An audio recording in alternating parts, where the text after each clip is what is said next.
Well, hey, I decided I wanted another cup of coffee this morning, so I thought I would come back on and try the Nicaragua as an espresso. Wait. Alexa, play Managua, Nicaragua in English. Managua, Nicaragua, and similar songs on Amazon Music. I know that Facebook is going to mute this, so I'll just have it playing for a little while here. So,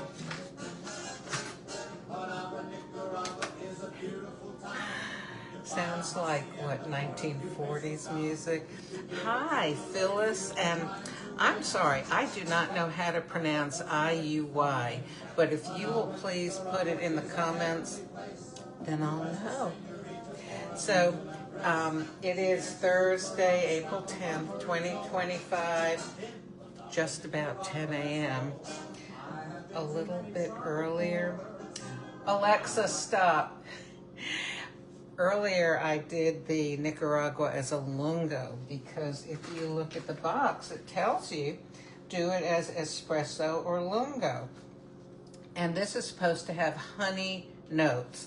Now, if you want to hear more about how it gets that, you can go back to the previous video from today. But I had some questions during the last video, and I want to answer them. So I said you can do this as an espresso or a lungo. Well, I get my capsules from Nespresso.com, and an espresso is 1.35 ounces. A lungo is 3.7 ounces. Now, you may have been to restaurants or even some coffee houses where they have this big fancy brass machine with all this, carving, and it's very fancy looking, big, and it makes espresso. Or you may have been to someone's house where they do it manually. My daughter's in-laws in Germany have a manual machine, and basically water goes into it and it's under pressure, and they push a lever and it comes out, being pressed out. The water's pressed out through the coffee grounds. By the way, they have one of those trailer things that you tow behind a car, and in that one, you know what they have? A little Nespresso machine. So I've got a Nespresso Pixie here, which is a small machine. It just uses these small capsules. Nespresso also makes a machine called the Vertuo that uses larger capsules. But I prefer this for the taste that the coffee has. It's just got a powerful, a richer coffee flavor to me in general than the other machine. So the way espresso or a lungo, which has obviously more volume in it, the way it's made is under high pressure, water is forced through the coffee grounds. This has coffee grounds in it. And that is basically the big difference between espresso and regular coffee. So a lungo is basically an espresso that's just more water is pressed through the grounds, okay? Now, when that water is under pressure going through the coffee grounds, it creates what's called crema, which is that little bit of frothy stuff on the top of the cup. And if you put in your milk or cream first and then express the coffee into it, that's called a cafe reverso, by the way, the coffee just froths up a little bit more because of just falling, that hot coffee falling into the milk or cream. So I hope that explains, that answers the questions that I think it was Mara asked in the first video. So I am going to try this Nicaragua. The last video I tried it as a lungo. I'm going to do an espresso.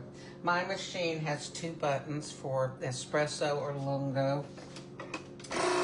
They can be reprogrammed for different amounts, but I'm happy with 1.35 ounces as espresso or 3.7 ounces as lungo.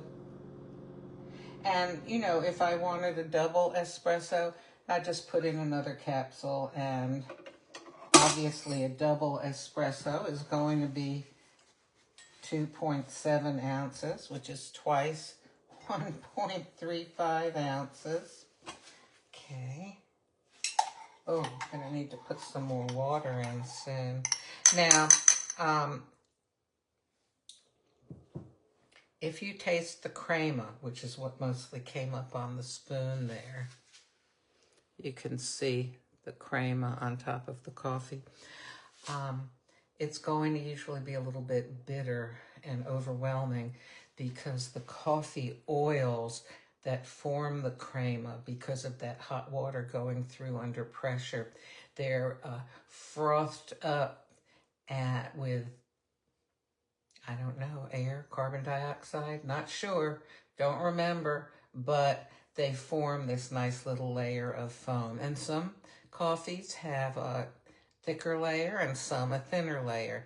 Now, I've heard of some spouses or people with roommates, whatever, where one just loves espresso with that crema and the other one doesn't like the crema. But if you let it sit for a little while, that crema will dissipate back into the coffee. So I'm going to take a taste.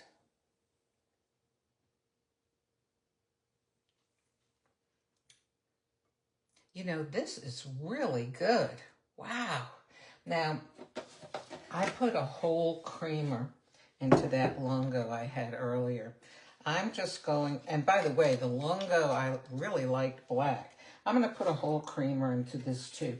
Simply because you may say, oh, but this is, you know, what, like 1/3 or something of what the lungo was. Let's see, 1.35, 2.70, 3 point. It's a little less, a little more. Anyway, around 1/3. You can do the math. 1.35, 2.70, no, 3.70. So, okay, I don't need to answer the phone. So, it's more concentrated, okay? So I figure I'll add a whole creamer. We'll see anyway. Because the truth is in the tasting, right?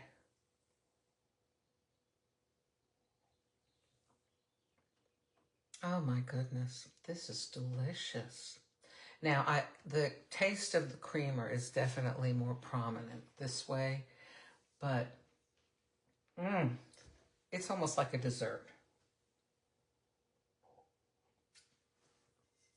So if I was not trying to avoid too much caffeine, I would make 5 or 6 of these with 5 or 6 creamers. Oh my goodness, now that would be like a dessert.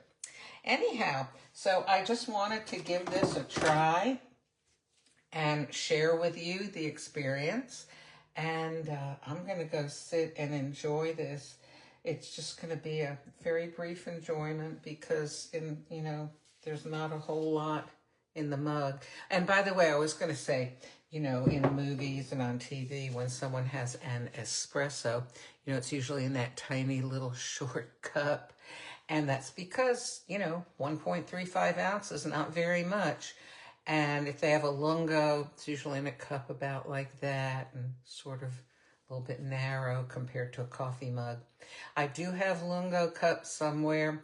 When I finally have unpacked enough to find them, I'll show you, okay?